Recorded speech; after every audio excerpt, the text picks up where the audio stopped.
माँ, आप कहती हैं राम जी भगवान हैं, लेकिन वो तो धरती पर ही पैदा हुए थे ना, तो वो इंसान है या भगवान? बेटा, यही तो राम कथा का अद्भुत राज है। राम जी भगवान भी थे और इंसान भी।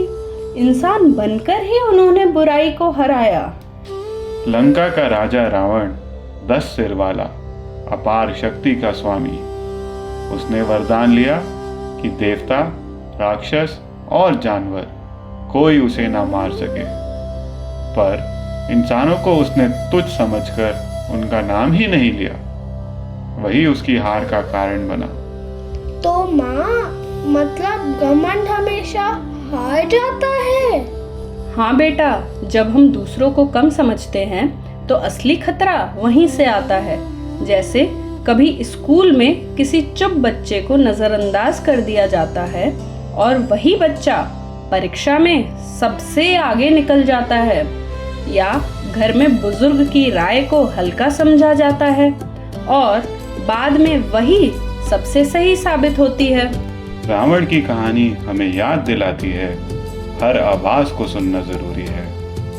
रावण के आतंक से परेशान देवता विष्णु जी के पास पहुंचे और बोले, केवल आप ही हमें बचा सकते हैं। देखो बेटा, जब सबसे ताकतवर भी असहाय हो जाते हैं तो वे भी भगवान से सहारा मांगते हैं। विष्णु जी ने वचन दिया, मैं मनुष्य रूप में जन्म लूंगा। राजा दशरथ के घर 4 पुत्रों के रूप में। चारों भाई भगवान से जुड़े थे? हाँ बेटा, राम जी विष्णु जी का पूरा अवतार थे, लक्ष्मण जी शेषनाग का अंश, भरत जी भगवान के शंख का और शत्रुघ्न जी भगवान के सुदर्शन चक्र का। अयोध्या के राजा दशरथ, जिनके पास दौलत और ताकत सब थी, पर संतान का सुख नहीं था। माँ, तो राजा उदास रहते थे? हाँ बेटा, कभी कभी इंसान के पास धन दौलत होती है, फिर भी वो अधूरा महसूस करता है। राजा ने हार नहीं मानी, उन्होंने ऋषियों से उपाय पूछा। यही सीख है कि जब हम किसी परेशानी में हो तो चुपचाप दुख झेलने की बजाय किसी समझदार से सलाह लेनी चाहिए। सही राह पाना अक्सर अकेले मुश्किल होता है। मार्गदर्शन लेना कमजोरी नहीं, बल्कि समझदारी है। ऋषियों की सलाह पर दशरथ ने पुत्र कामेष्टि यज्ञ किया और हवन की अग्नि से प्रकट हुए अग्निदेव, हाथ में सोने का पात्र जिसमें दिव्य खीर थी। माँ, आग से देवता कैसे आए? यज्ञ की अग्नि हमारी प्रार्थना भगवान तक पहुंचाती है और वहीं से आशीर्वाद लौट कर आता है। यही अग्नि का आशीर्वाद है। जैसे हम पूजा या ध्यान लगाने से मन का बल पाते हैं। कई लोग कहते हैं ध्यान लगाना या जर्नल लिखने से उन्हें कठिन समय में सही राह दिखती है। राजा दशरथ ने खीर बांटी, आधा भाग दिया बड़ी रानी कौशल्या को, बचे हुए आधे का आधा यानी चौथाई दिया सुमित्रा को, फिर बचे हुए चौथाई के 2 हिस्सों में बांटा, 1/8वां भाग कैकेयी को और आखिरी 8वां हिस्सा फिर सुमित्रा को। देखो बेटा, यही असली बुद्धिमानी है। सबको बराबर मान मिले, तभी घर में मेल बना रहता है। जैसे घर में अगर एक ही बच्चे को सब प्यार मिले तो बाकी नेग्लेक्टेड महसूस करते हैं, लेकिन जब सबको समान ध्यान दिया जाए तो परिवार खुश रहता है। फिर आया चैत्र मास का 9वीं का दिन। महारानी कौशल्या के गोद में जन्मे मर्यादा पुरुषोत्तम राम। धरती पर जैसे नया उजाला उतर आया। फिर जन्मे कैकेयी से भरत और सुमित्रा से लक्ष्मण और शत्रुघ्न। तो माँ, उस दिन अयोध्या में सब नाचे गए? हाँ बेटा, पूरे नगर में उत्सव हुआ, फूल बरसे, गीत गाए गए और लोगों को लगा जैसे सारी अंधेरी रात खत्म हो गई हो। राम का जन्म यही सिखाता है, हर कठिनाई के बाद उजाला जरूर आता है। राम जी सूरज जैसे जो रोशनी देते हैं, लक्ष्मण जी लौ जैसे सेवा और रक्षा में साथ, भरत जी चांद जैसे त्याग और शांति के प्रति, शत्रुघ्न जी तारे जैसे तो चुपचाप कर्तव्य निभाते हैं। बेटा, जैसे एक परिवार में सबका स्वभाव अलग होता है, कोई जिम्मेदार, कोई सेवा भाव वाला, कोई त्यागी और कोई चुपचाप मदद करने वाला, सब जरूरी हैं, तभी घर पूरा होता है। यही संतुलन ही परिवार और समाज को मजबूत बनाता है। लोक कथाएं कहती हैं उसी खीर का अंश वायुदेव ने माता अंजना को पहुंचाया। वहीं जन्मे हनुमान जी जो राम के सबसे बड़े भक्त बने। मतलब माँ, राम जी और हनुमान जी का रिश्ता जन्म से ही था। हाँ बेटा, और भक्त कवि तुलसीदास जी कहते हैं हनुमान जी तो खुद भगवान शिव का रूप थे, जिन्हें राम जी की सेवा के लिए भेजा गया, इसलिए उनकी भक्ति इतनी गहरी और अटूट थी। हर बड़े उद्देश्य के लिए मददगार अपने आप मिलते हैं। इस तरह राजा दशरथ के घर जन्मे 4 पुत्र। राम जी ने धर्म को मजबूत किया, लक्ष्मण जी ने सेवा की मिसाल दी, भरत जी ने प्रेम और त्याग दिखाया और शत्रुघ्न जी ने चुपचाप कर्तव्य निभाया। राम जन्म हमें यही सिखाता है, कभी किसी को छोटा मत समझो, संकट में सही सलाह लो, सबको बराबर मान दो और कठिनाई के बाद आने वाले उजाले पर भरोसा रखो। माँ, क्या ये सच है कि सीता जी बचपन में भारी धनुष ला लेती थी, फिर उनके स्वयंवर में बड़े बड़े राजा क्यों हार गए? हाँ बेटा, लोक कथाओं में यही कहा गया है। और सीता जी कोई आम बेटी नहीं थी, वे राजा जनक को खेत जोतते समय धरती से मिली थी, मानो धरती माँ ने उन्हें अपनी संतान सौंप दी हो। तभी जनक जी ने वचन लिया, सीता जी का विवाह उसी से होगा जो भगवान शिव जी का धनुष पिनाक उठाकर तान सके। पिनाक वही धनुष जिसे महादेव ने असुरों को हराने में प्रयोग किया था। कहा जाता है कि देवताओं ने इसे जनक वंश को यज्ञ की रक्षा के लिए भेंट किया था। तब से यह धनुष मिथिला में सुरक्षित रखा गया था, इतना विशाल कि उसे 8 पहियों वाले रथ पर रखा जाता। माँ, लेकिन इतनी कठिन शर्त क्यों?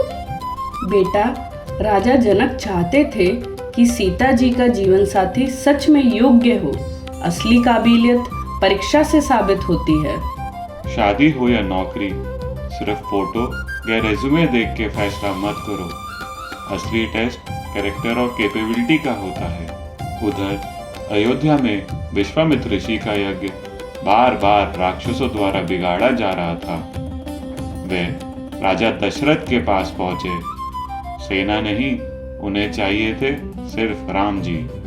सोचो बेटा, 16 साल के राम और पिताजी को कहना पड़ा, जा बेटा धर्म की रक्षा कर। कितना भारी पल रहा होगा दशरथ के लिए। राम जी और लक्ष्मण जी ऋषि के साथ गए। यज्ञ शुरू हुआ तो राक्षस आए, कोई मांस, कोई रक्त यज्ञ अग्नि में फेंकने लगा। माँ, फिर तो यज्ञ बिगड़ गया होगा। नहीं बेटा, राम जी ने ध्यान नहीं डगमगाने दिया। ताड़का का वध किया, सुबाहु को मारा और मारीच को समुद्र पार पहुंचा दिया। यज्ञ बिना रुकावट पूरा हुआ। माँ, ऐसा लग रहा है कोई यज्ञ को हर हाल में डिस्टर्ब करना चाहता हो। हाँ बेटा, जैसे आज जब हम एग्जाम की तैयारी करते हैं तो फोन की नोटिफिकेशंस या छोटी छोटी बातें हमें डिस्ट्रैक्ट करती हैं। जीत तभी होती है जब हम फोकस बनाए रखें। राम जी का पहला पराक्रम हमें यही सिखाता है, डिस्ट्रैक्शंस पर विजय ही असली विजय है। यज्ञ पूरा होने के बाद जनक जी ने विश्वामित्र को मिथिला आमंत्रित किया। वहाँ एक महान यज्ञ और सीता का स्वयंवर था। सभा भवन सज चुका था। देश देशांतर से राजा आए। बीच में रखा था शिवजी का पिनाक धनुष। एक एक कर सबने प्रयास किया। कोई धनुष हिला भी न पाया। कोई आधा उठाकर गिर पड़ा, कोई थक कर बैठ गया। जनक जी को लगा शायद उनकी प्रतिज्ञा अधूरी रह जाएगी। तभी विश्वामित्र बोले, महाराज, राम को भी अवसर दीजिए। माँ, बाकी सब तो असफल हो गए, फिर राम जी कैसे सफल हुए? बाकी सबने ताकत दिखाई, राम जी ने शांति और धैर्य। राम जी ने सहजता से धनुष उठाया, घुटने पर टिकाकर ताना और फिर धम, धनुष बीच से टूट गया। धरती कांप उठी, आकाश में फूल बरसे।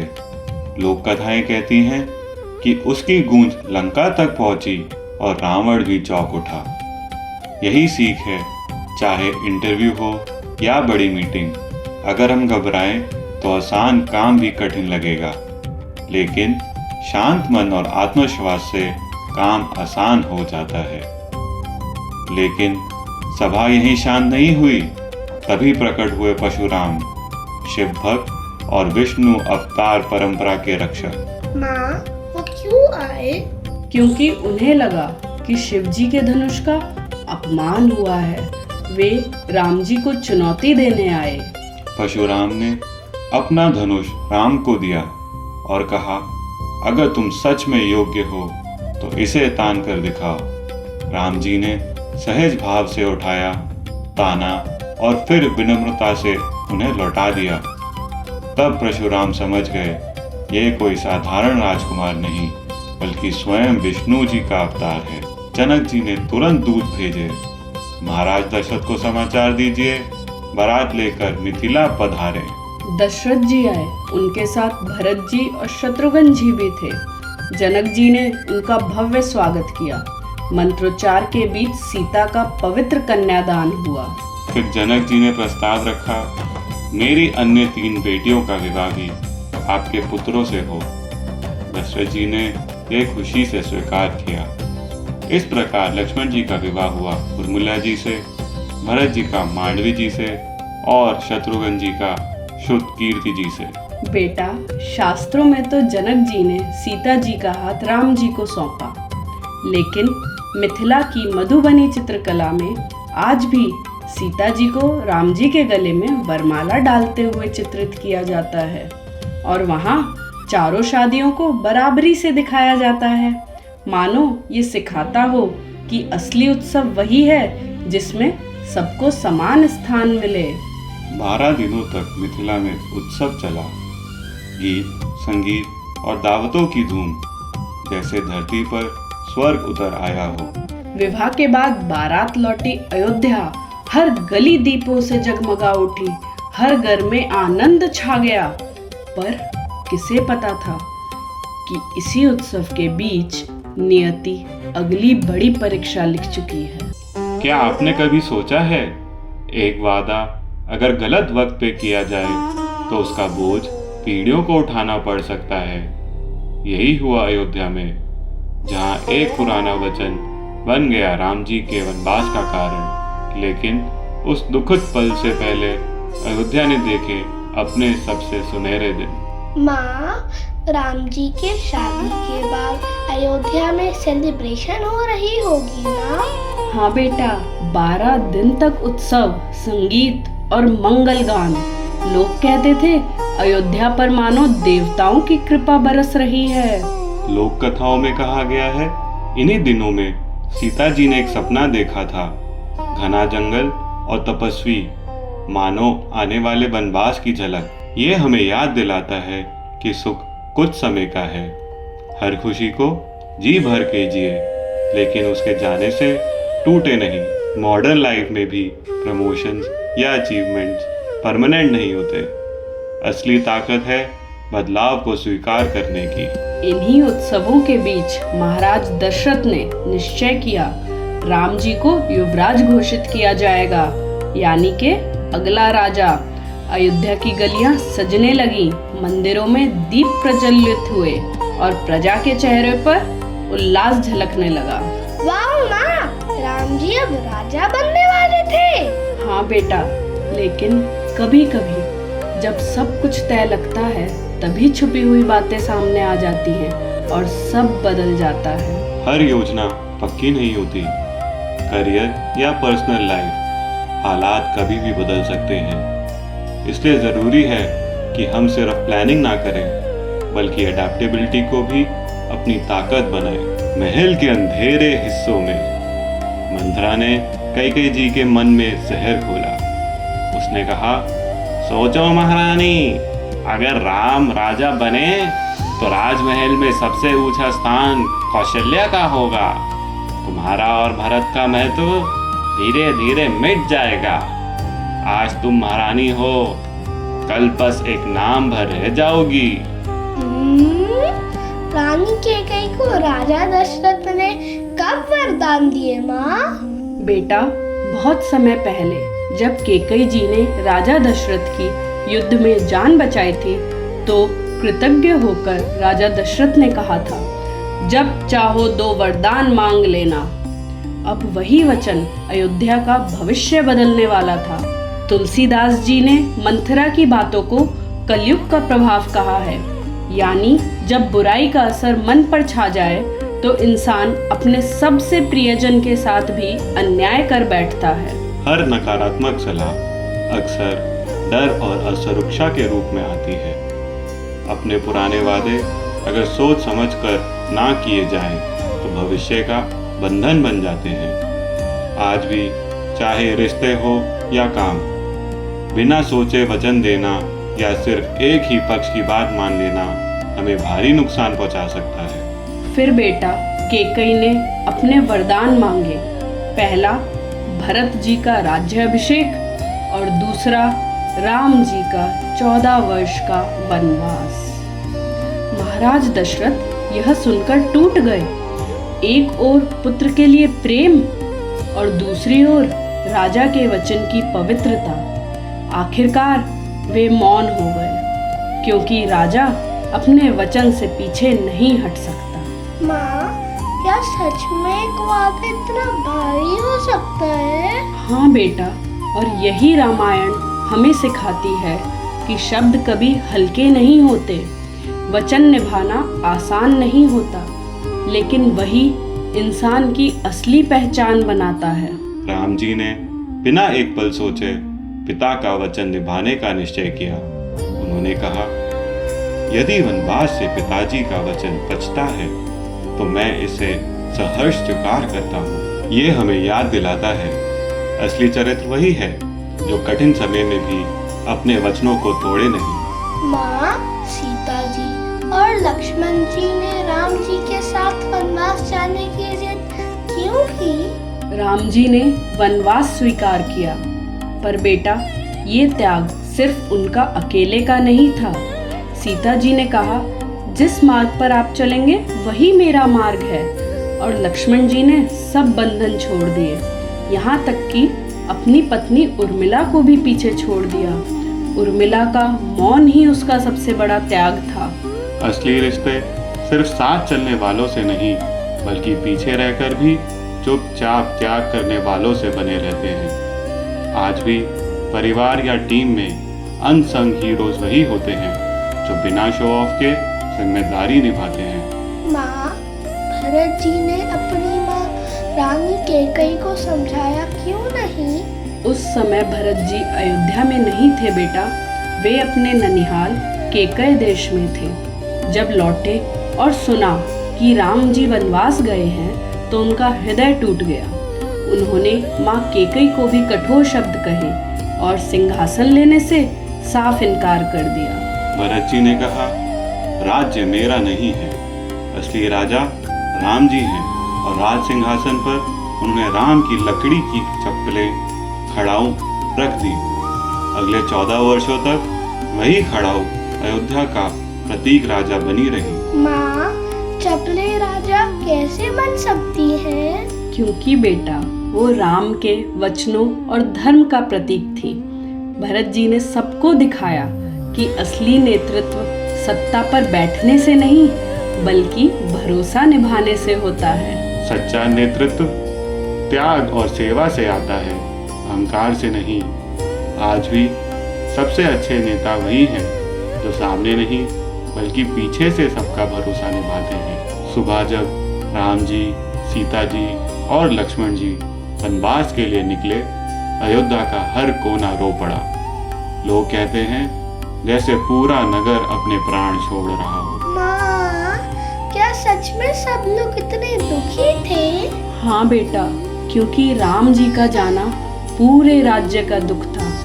वन के रास्ते में गंगा किनारे उनकी मुलाकात हुई निषाद राज गुहा से। गुहा ने देखा एक राजकुमार जिसके पास महलों की सारी सुविधाएं थी। वो बिना किसी शिकायत के वन की राह पर है। उस पल उसने समझा ऐसा त्याग करने वाला ही सच्चा राजा है। और तभी गुहा ने कहा, आज से आप मेरे भी राजा हैं। माँ, राम जी ने क्या जवाब दिया? राम जी ने उन्हें गले लगाया और कहा, तुम मेरे भाई जैसे हो। बेटा सोचो, उस समय जब जाति और ऊंच नीच की दीवारें मजबूत थीं, राम जी ने उन्हें तोड़ दिया। यही उनका असली धर्म था, सबको बराबरी से अपनाना। आज की दुनिया में भी भरोसा और दोस्ती वहीं टिकती है जहाँ बराबरी और सम्मान हो। और इस तरह अयोध्या का राजकुमार अब वन पथ का यात्री बन चुका था, जहाँ उसकी असली परीक्षा इंतजार कर रही थी, क्योंकि वन में उनका सामना होगा राक्षसों से, तपस्वियों से और नियति की अगली कसौटी से। कभी कभी एक छोटा सा अपमान, एक छोटे से क्षण में हुआ अन्याय पूरे युग का भाग्य बदल देता है। पंचवटी के शांत वन में भी ऐसा ही होने वाला था। माँ, क्या वहाँ कोई बड़ी लड़ाई हुई थी? नहीं बेटा, पहले तो बस एक राक्षसी आई थी, लेकिन वही आग आगे चलकर लंका तक पहुंच गई। भरत जी के लौट जाने के बाद राम जी, सीता जी और लक्ष्मण जी चित्रकूट की शांति से निकलकर दंडकारण्य के गहरे जंगल की ओर बढ़े। यहाँ ऋषि मुनि तपस्या करते थे, लेकिन हर ओर राक्षसों का डर था। माँ, सीता माता को इतने गहरे जंगल में डर नहीं लगता था? नहीं बेटा, उनके लिए वनवास सजा नहीं था। वो पेड़ों और फूलों से बातें करती, फूलों से मुस्कुराती। राम जी के साथ होने से हर कठिनाई वरदान बन जाती थी। बेटा, यही जीवन है। जब हम कठिनाई को स्वीकार कर लेते हैं तो वो बोझ नहीं, शक्ति बन जाती है। सीता जी ने हमें यही सिखाया, स्वीकार ही साहस है। लेकिन इस जंगल की गहराई में एक घटना उनकी प्रतीक्षा कर रही थी, जो सब कुछ बदलने वाली थी। गोदावरी नदी के किनारे पंचवटी में उन्होंने आश्रम बनाया। कुछ समय तक जीवन साधना और शांति से भरा रहा, लेकिन यहीं आई शूर्पणखा, रावण की बहन। माँ, वहाँ क्या हुआ था? शूर्पणखा प्रभु राम पर मोहित हुई। राम जी ने जब उसे अस्वीकार किया तो उसने लक्ष्मण को लुभाने की कोशिश की, और जब उसने माता सीता का अपमान करना चाहा, लक्ष्मण जी ने उसकी नाक और कान काट दिए। यही वो क्षण था जिसने लंका के महायुद्ध की नींव रख दी। तो माँ, क्या सिर्फ नाक काटने से इतना बड़ा युद्ध हो सकता है? हाँ बेटा, कभी कभी छोटा सा अपमान भी किसी के भीतर ऐसी आग जगा देता है जो आगे चलकर सब कुछ जला देती है। आज भी यही सच है। एक तीखा शब्द, एक छोटा तिरस्कार, रिश्तों और समाज में बड़ी लड़ाई की वजह बन सकता है। सच्चा विवेक यही है, अपमान से बचो, संवाद से सुलझाओ। अपमानित शूर्पणखा ने अपने भाइयों खर और दूषण को बुलाया। उनके साथ हजारों राक्षस आए, लेकिन प्रभु श्री राम ने अकेले ही उनका वध कर धर्म की रक्षा की। माँ, इतने सारे राक्षसों से प्रभु राम अकेले कैसे लड़े? बेटा, जब साथ में धर्म और सत्य हो तो अकेले राम जी भी पूरी सेना के बराबर होते हैं। यही उनकी लीला थी। लेकिन शूर्पणखा की चीख अब लंका तक पहुंच चुकी थी। रावण ने यह सुनकर मारीच को याद किया, वही मारीच जिसे प्रभु राम ने ऋषियों के यज्ञ भंग करते समय परास्त कर समुद्र पार दूर फेंक दिया था। आज वही मारीच लौटा स्वर्ण मृग के रूप में, एक ऐसा छलावा जिसकी चमक से माता सीता मोहित हो उठी। माँ, क्या प्रभु राम को पता नहीं था कि ये मृग असली नहीं है? प्रभु राम जानते थे बेटा, पर माता सीता की इच्छा का मान रखते हुए उन्होंने उस मृग का पीछा करने का निर्णय लिया। यही था उनके प्रेम और मर्यादा का धर्म। आज भी देखो, जब हम अपनों की खुशी के लिए अपना शक किनारे रख देते हैं तो वही प्रेम हमारी सबसे बड़ी परीक्षा बन जाता है। प्रभु राम मृग के पीछे गए और मरते समय मारीच ने राम जी की आवाज में पुकार लगाई, लक्ष्मण! यह छल अब सीता हरण की ओर ले जाने वाला था। माँ, क्या माता सीता ने उस आवाज को सच मान लिया? हाँ बेटा, माता सीता ने सोचा कि प्रभु श्री राम संकट में हैं। उन्होंने लक्ष्मण जी से मदद के लिए जाने की प्रार्थना की।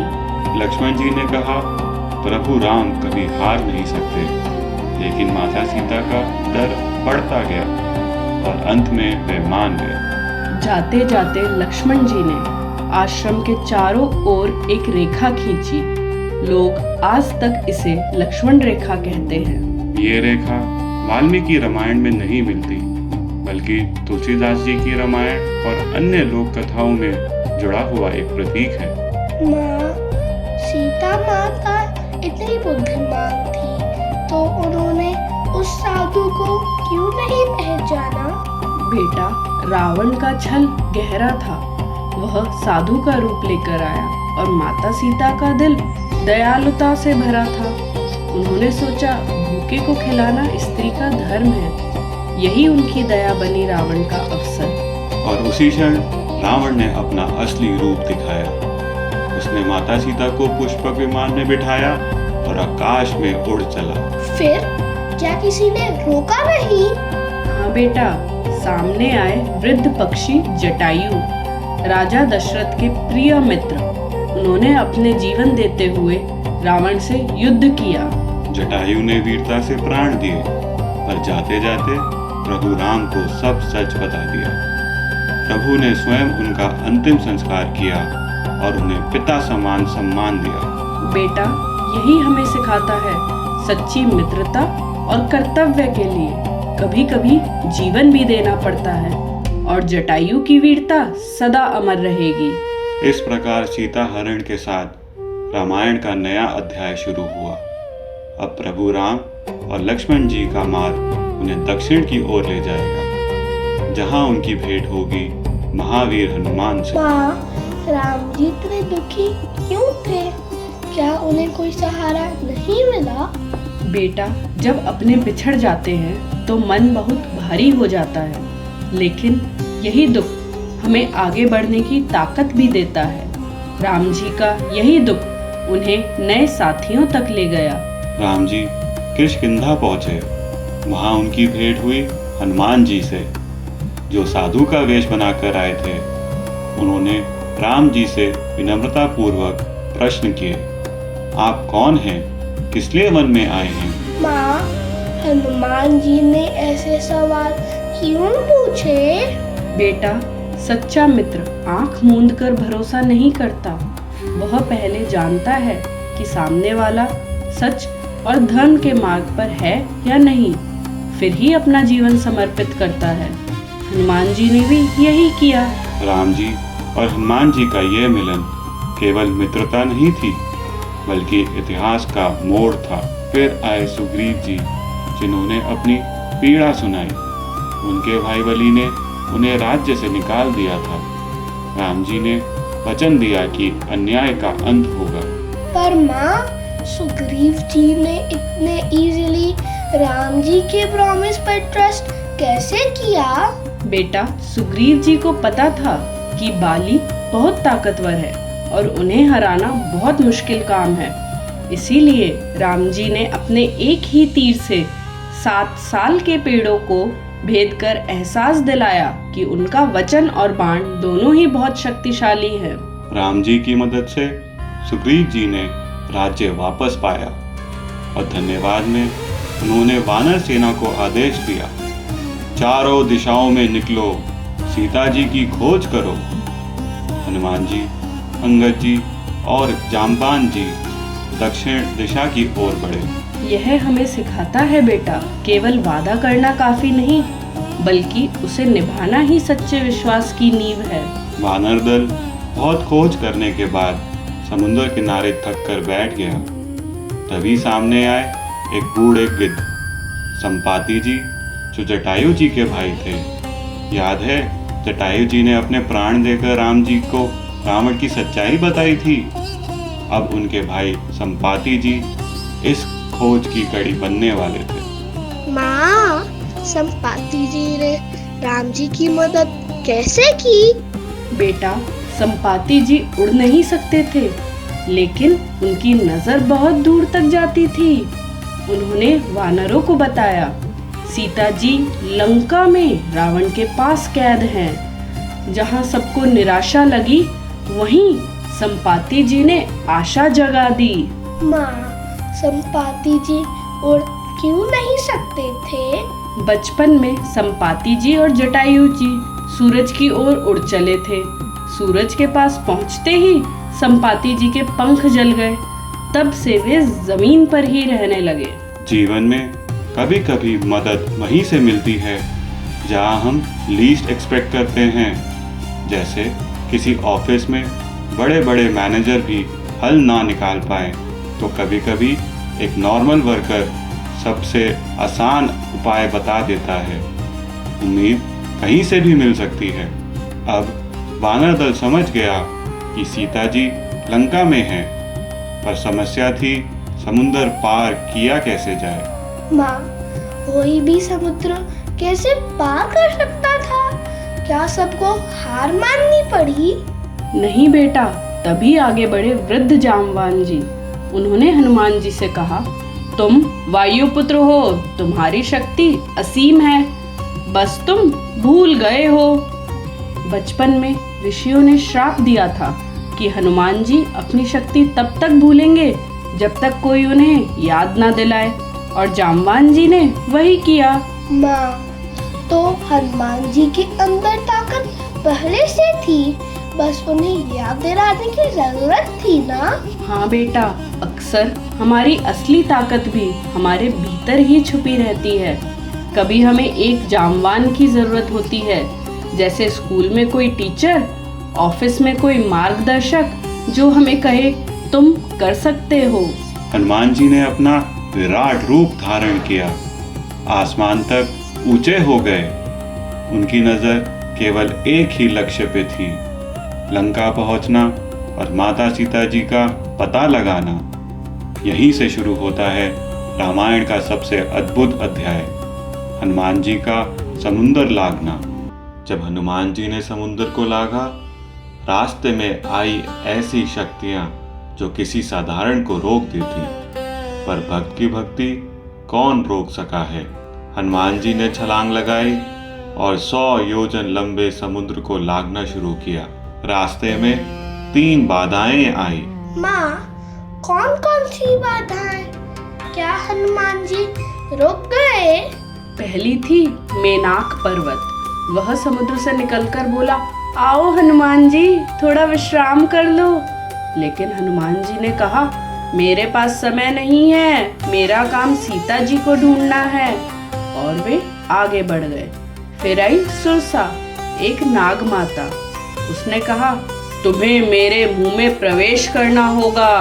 हनुमान जी ने चतुराई दिखाई, पहले अपना शरीर बहुत बड़ा किया, फिर अचानक बहुत छोटे होकर उसके मुंह से बाहर निकल गए। तीसरी बाधा थी सिंगिका, एक राक्षसी जो परछाई पकड़कर यात्रियों को रोक लेती थी। हनुमान जी ने उसे तुरंत परास्त कर दिया। जीवन में जब हम कोई बड़ा काम शुरू करते हैं, तब हमें भी 3 तरह की बाधाएं मिलती हैं, आराम का लालच, अनावश्यक अड़चने और नकारात्मक ताकतें, जैसे पढ़ाई के समय मोबाइल का लालच या काम के समय टाल मटोल। लक्ष्य पर ध्यान रहे तो हर बाधा पार हो सकती है। समुद्र पार करके हनुमान जी लंका पहुंचे। राक्षसों की नगरी स्वर्ण से चमक रही थी, पर भीतर हर ओर अधर्म और अहंकार का राज्य था। हनुमान जी ने अपना छोटा रूप कर लिया और चुपचाप गलियों से होकर अशोक वाटिका तक पहुंचे। वहीं सीता जी अकेली बैठी थी। माँ, सीता जी कैसी लग रही थी? क्या वे बहुत दुखी थी? हाँ बेटा, सीता जी बहुत दुखी थी। रावण उन्हें बार बार मनाने आता था, पर उनका मन केवल राम जी में अटल था। जब हनुमान जी ने सामने आकर राम जी की अंगूठी दिखाई तो सीता जी की आंखों में आशा लौट आई। उन्होंने अपनी चूड़ामणि हनुमान जी को दी ताकि वह राम जी तक उनका संदेश पहुंचा सके। यह मिलन छोटा था, लेकिन इसका अर्थ बहुत बड़ा था। सच्चा संदेशवाहक केवल खबर नहीं, बल्कि हिम्मत और विश्वास भी पहुंचाता है। आज भी बेटा, कोई अपना जब हमें सच्चा संदेश और भरोसा देता है तो वह केवल सूचना नहीं देता, वह हमें नई हिम्मत दे देता है। जैसे किसी दोस्त का भरोसे भरा शब्द हमारे डर को मिटा देता है। सीता जी का संदेश लेकर हनुमान जी ने लंका में हाहाकार मचा दिया। उन्होंने राक्षसों के बगीचे उजाड़ दिए, कई सेनापतियों को परास्त किया। अंत में वे रावण के दरबार में पकड़े गए। रावण ने आज्ञा दी, इस वानर की पूंछ में आग लगा दो। लेकिन रावण को क्या पता था, यही आग उसकी नगरी के लिए विनाश का कारण बनेगी। माँ, आग लगी थी, फिर भी हनुमान जी को चोट क्यों नहीं लगी? क्योंकि अग्निदेव ने आशीर्वाद दिया था। वह आग हनुमान जी को नहीं जला सकी, बल्कि वही आग उनके हाथ का अस्त्र बन गई। उन्होंने जलती पूंछ से पूरी लंका को धधका दिया। सोने की नगरी लपटों में घिर गई और आसमान तक धुआं उठने लगा। यह केवल विनाश नहीं था, ये चेतावनी थी। रावण को संदेश मिल गया था, अब राम जी आने वाले हैं। अन्याय को हल्के में नहीं लेना चाहिए। कभी कभी एक अकेली आवाज पूरे समाज को जगा देती है। जैसे एक व्यक्ति भ्रष्टाचार का विरोध करे तो पूरा तंत्र हिल जाता है। लंका दहन के बाद हनुमान जी ने समुद्र पार कर फिर से वानर दल के पास लौटे। उन्होंने प्रभु राम जी को माता सीता का संदेश और चूड़ामणि दी। माँ, जब राम जी को ये खबर मिली तो क्या वे खुश हुए? हाँ बेटा, राम जी की आंखों में पहली बार दुख की जगह आशा और संकल्प चमक उठा। अब उन्हें विश्वास था सीता जी सुरक्षित हैं और युद्ध का समय आ गया है। वानर सेना समुद्र किनारे जुट गई, लेकिन सबसे बड़ी समस्या सामने थी। समुद्र को पार कैसे किया जाए? माँ, इतना बड़ा समुद्र सब मिलकर कैसे पार करेंगे? यही चिंता राम जी को भी थी बेटा, इसलिए उन्होंने समुद्र देव से प्रार्थना की, हे सागर देव, अपनी लहरों को शांत करो ताकि मेरी सेना सुरक्षित लंका तक पहुंच सके। 3 दिन तक वे तट पर ध्यान मग्न खड़े रहे। तब समुद्र देव प्रकट हुए और बोले, जब पत्थरों पर तुम्हारा नाम लिखा जाएगा वे जल पर तैरेंगे, यही तुम्हारा मार्ग बनेगा। वानरों ने पत्थरों पर राम लिखा और समुद्र में डालना शुरू किया। देखते ही देखते एक अद्भुत पुल बनने लगा, राम सेतु। कहते हैं जब गिलहरी बालू डाल रही थी तो वानरों ने उसका मजाक उड़ाया, पर राम जी ने उसकी पीठ पर हाथ फेर कर 3 धारियां बना दी। तब से गिलहरी के पीठ पर 3 रेखाएं हैं। सपनों का पुल अकेले नहीं बनता, जब सब मिलकर योगदान देते हैं तो असंभव भी संभव हो जाता है। जैसे किसी टीम में हर सदस्य का छोटा प्रयास मिलकर बड़ी सफलता बनाता है। अब राम जी और उनकी सेना लंका की ओर बढ़ रही थी। आने वाला था वह युद्ध जो युगों तक याद किया जाएगा। जब श्री राम जी और उनकी वानर सेना समुद्र पार लंका पहुंच गई थी तो उन्होंने तुरंत युद्ध क्यों नहीं किया? अगर इतनी बड़ी सेना तैयार थी तो सीधा हमला क्यों नहीं किया? बेटा, यही तो श्री राम जी की विशेषता थी। वो जल्दबाजी में युद्ध नहीं करते थे। सुवेला पर्वत पर ठहरकर उन्होंने सबसे पहले शुभ मुहूर्त और आकाशीय संकेत देखे। वहां से पूरी लंका नजर आती थी, उसकी ऊंची दीवारें, स्वर्णमयी महल और राक्षसों की पहरेदारी। कहा जाता है इसी सुवेला पर्वत से श्री राम जी ने पहली बार लंका का पूरा दृश्य देखा। उन्होंने हनुमान जी से हर गली, हर किले और पहरेदारी की जानकारी ली। यह था युद्ध से पहले का असली इंटेलिजेंस ब्रीफिंग। जीवन की सबसे बड़ी जंग केवल साहस से नहीं जीती जाती। सही तैयारी, सही समय और सही जानकारी ही असली हथियार है। श्री राम जी की तरह हमें भी हर संघर्ष से पहले रुक कर सोचना और रणनीति बनानी चाहिए।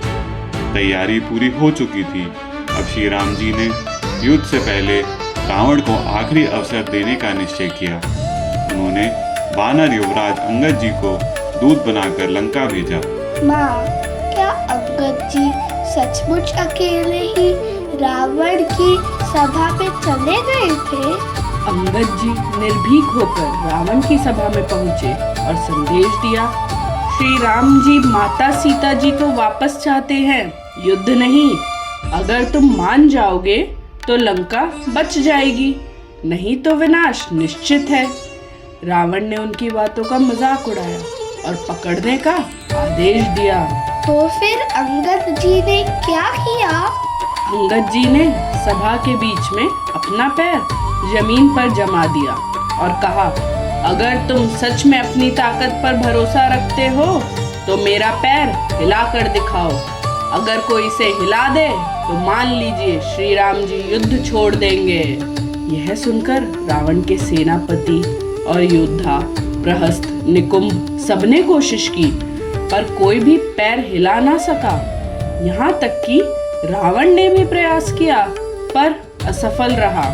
तब अंगद जी हंसकर बोले, जिसका दूध भी अचल है, सोचो स्वयं श्री राम जी कितने अजय होंगे। यह कहकर वे छलांग लगाकर सभा से बाहर निकल गए। कहा जाता है कि जब योद्धा अंगद जी का पैर हिलाने की पूरी शक्ति से कोशिश कर रहे थे तो धरती तक कांप उठी। इसी झटके से रावण की सभा की दीवारें भी डोल गईं। ये दृश्य मानो लंका की नींव हिलने का संकेत था। जब इंसान धर्म और सत्य पर डट जाता है तो उसे कोई शक्ति नहीं डगा सकती।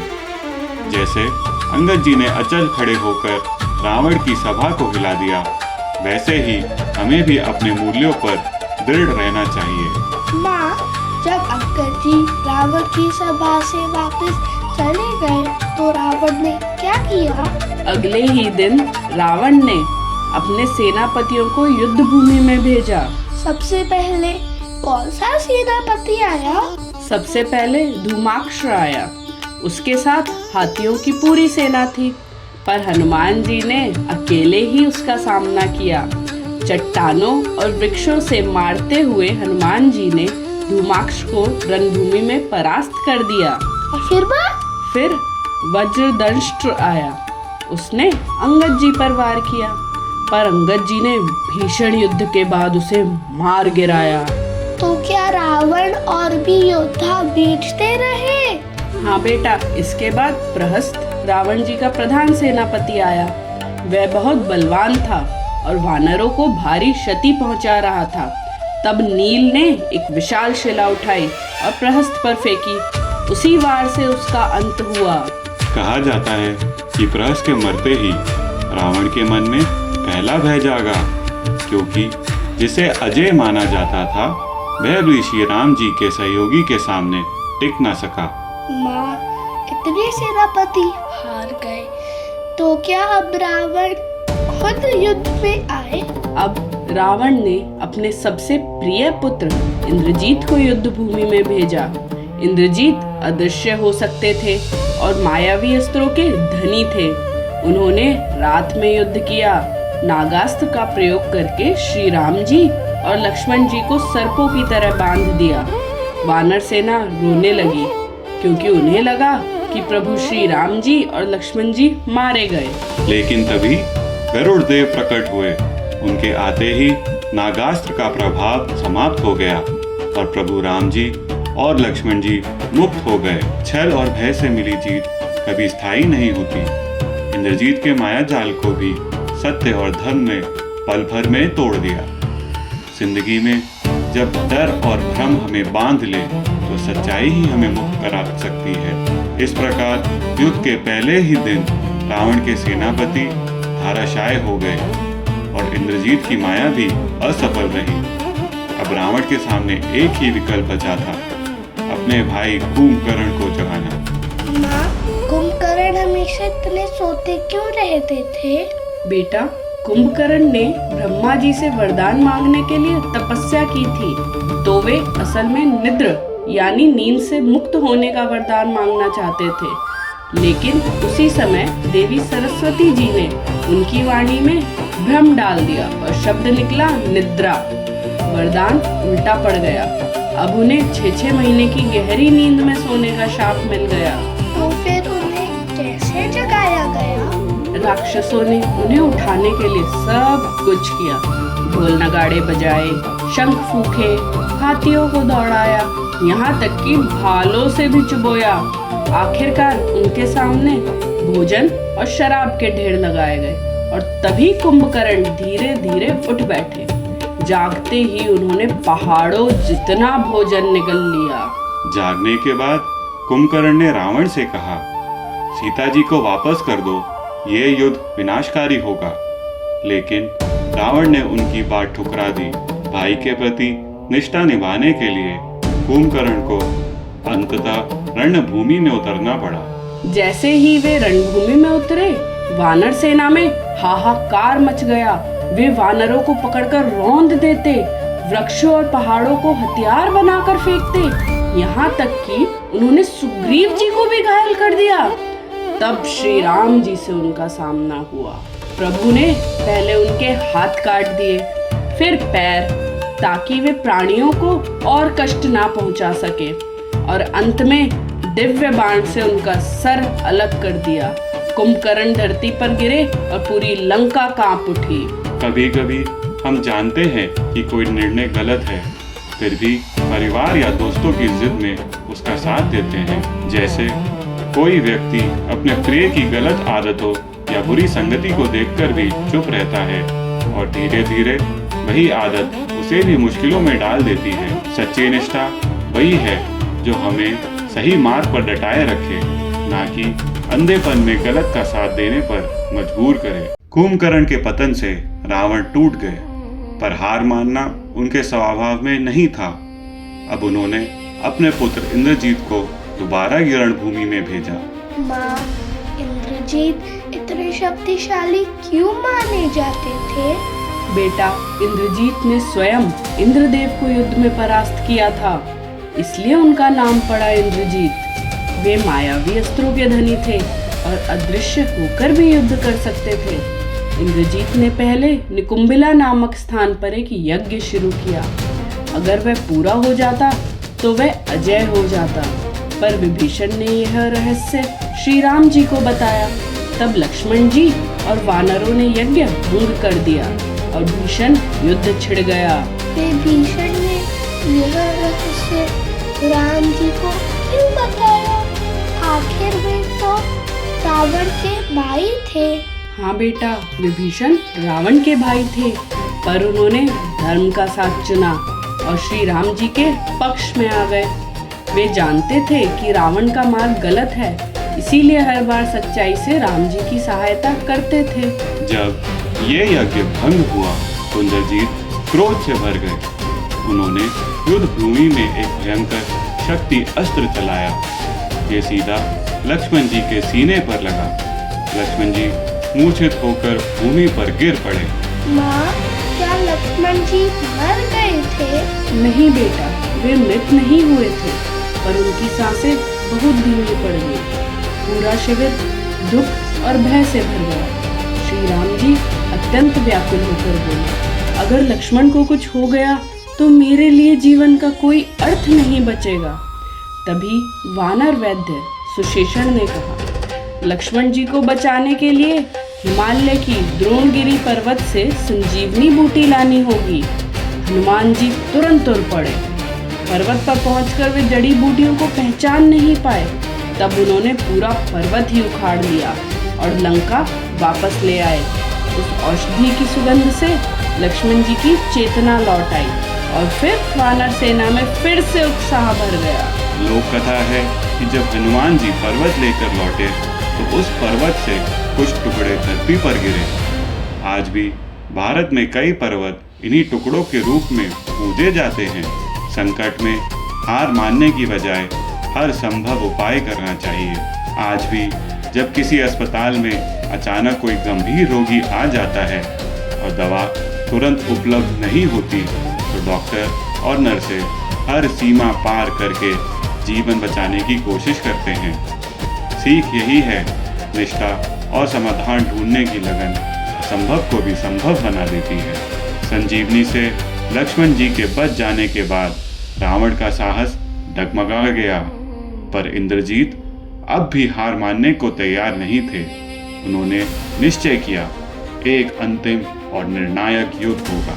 माँ, जब सब योद्धा हार चुके थे तो क्या रावण को उम्मीद थी कि इंद्रजीत युद्ध का रुख बदल देंगे?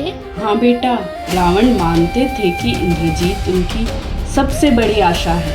इसलिए इंद्रजीत रणभूमि में उतरे और फिर से अपनी मायावी शक्तियों का प्रयोग शुरू किया। कहा जाता है कि इन्होंने एक माया रची जिसमें सीता जी की प्रतिमा बनाकर उन्हें मार गिराया। मकसद था राम जी और वानर सेना का मनोबल तोड़ना। पर विभीषण ने सबको समझाया कि ये केवल छल है। इसके बाद असली द्वंद्व शुरू हुआ। इंद्रजीत ने नागास्त्र और अग्नि अस्त्र चलाए। लक्ष्मण जी ने भी दिव्य अस्त्रों से उनका प्रत्युत्तर दिया। दोनों रथों पर सवार होकर घोर युद्ध कर रहे थे। धरती कांप रही थी, आकाश गूंज रहा था।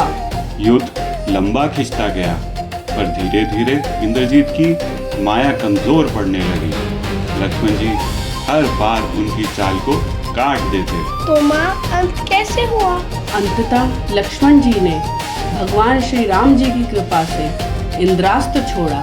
वह सीधा इंद्रजीत के हृदय में लगा। इंद्रजीत रणभूमि में गिर पड़े और वहीं उनका अंत हो गया। वानर सेना ने जयकार की और देवताओं ने फूलों की वर्षा की। केवल ताकत और चालाकी हमेशा विजय नहीं दिलाते। स्थायी जीत के लिए धैर्य के साथ ईमानदारी और सच्चाई भी जरूरी है। आज की दुनिया में भी आप देखिए, किसी व्यवसाय में अगर छल कपट से जल्दी लाभ मिल जाए तो वह टिकता नहीं, लेकिन जो ईमानदारी और भरोसे पर काम करता है वह लंबे समय तक सफल रहता है। इंद्रजीत का पतन लंका के लिए सबसे बड़ा आघात था। अब युद्ध का अंतिम और निर्णायक चरण शुरू होने वाला था। रावण स्वयं रणभूमि में उतरने वाले थे। माँ, क्या रावण के पास अभी जीतने का मौका था? हाँ बेटा, रावण बहुत ताकतवर थे और उनके पास कई बड़े अस्त्र थे। पर याद रहे, लक्ष्मण जी पहले ही संजीवनी से ठीक होकर युद्ध में लौट चुके थे। युद्ध की शुरुआत हुई। जब वे युद्ध भूमि में आए तो चारों तरफ बिजली सी चमक फैल गई। श्री राम जी और रावण के बीच भयंकर संग्राम हुआ। राम जी ने कई बार रावण के सर काटे, पर वे बार बार उगाते थे। तभी विभीषण ने बताया कि रावण की शक्ति उनकी नाभि में छुपी है। राम जी ने ब्रह्मास्त्र चलाया और वही बाण सीधे रावण की नाभि में लगा। माँ, जब रावण गिर गए तो राम जी कैसा महसूस कर रहे थे? राम जी ने देखा कि उनका शत्रु मर चुका है। उनके चेहरे पर शांति थी, पर आंखों में करुणा और दुख भी था, क्योंकि किसी का प्राण लेना दुखद होता है। और साथ ही रावण तो बहुत ज्ञानी और शिव जी के परम भक्त थे। रावण ने भी अपनी आखिरी सांस में राम जी का ही नाम लिया था। फिर भी राम जी ने धर्म निभाया। विभीषण को कहकर रावण का अंतिम संस्कार कराया। सबसे बड़ी मुश्किल भी सही योजना और धैर्य से जीती जा सकती है। आज भी जब कोई बड़ी परीक्षा या मुश्किल प्रोजेक्ट सामने हो तो घबराने की जरूरत नहीं। अगर हम शांत मन से सही तरीका अपनाएं तो जीत हमारी ही होगी। रावण के अंत के साथ ही अधर्म की हार और धर्म की विजय हुई। यही विजयदशमी है। यही दशहरा हमें हर साल याद दिलाता है, सत्य चाहे देर से जीते पर उसकी जीत निश्चित है। इसलिए जीवन की हर लड़ाई में हमें राम जी की तरह धैर्य, संयम और धर्म का साथ नहीं छोड़ना चाहिए। माँ, अब समझ आया, दशहरा केवल रावण की पुतले जलाने का त्योहार नहीं है, बल्कि बुराई पर अच्छाई की जीत का संदेश है। हाँ बेटा, यही इसका असली अर्थ है। आइए हम सब भी अपने जीवन के हर रावण, अहंकार, क्रोध और लोभ को मिटाकर धर्म के मार्ग पर चलें। अगर इस कथा से आपको शांति और प्रेरणा मिलती हो तो वीडियो को लाइक और शेयर जरूर करें और कमेंट में लिखें जय श्री राम। भविष्य में और कथाएं सुनने के लिए भक्ति शक्ति चैनल को सब्सक्राइब करना ना भूलें।